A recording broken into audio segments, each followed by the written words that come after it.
Hulikam sa NAIA ang isa pang security screening officer na nagbukas ng bagahe at nanguha umano ng gamit ng pasahero. Nakatutok si Von Aquino, exclusive. Nakuna ng CCTV sa NAIA Terminal 2 departure area noong September 13 ang isang security screening officer na binuksan ng bagahe ng isang pasahero. Kinuha niya ang 2 pakete mula sa bagahe at inilagay sa isang airport bin. Ibinaba niya ito sa sahig, tinakpan ng isa pang bin, saka itinabi.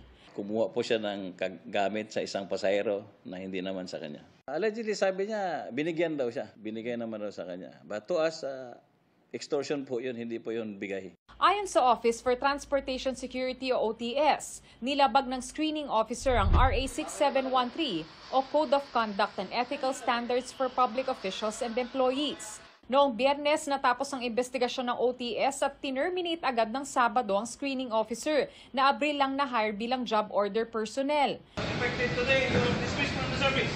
Ang sabi raw ng screening officer sa OTS, tsokolate ang kinuha niya na binigay umano sa kanya ng pasahero.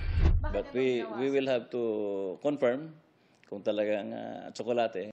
Meron ding angle sa tinitingnan natin mga investigador na baka posibleng kaya merong ganun dahil baka may pinalusot naman itong mga screening officer namin. Sinubukan naming hingi ng contact number ng na-dismiss na security officer para makuha ang kanyang panig, pero hindi ito ibinigay ng OTS bilang respeto sa kanyang privacy.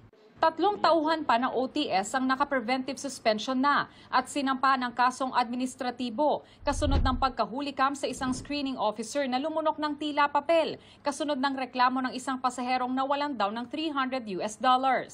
Pero sabi ng screening officer, tsokolate yon at hindi pera.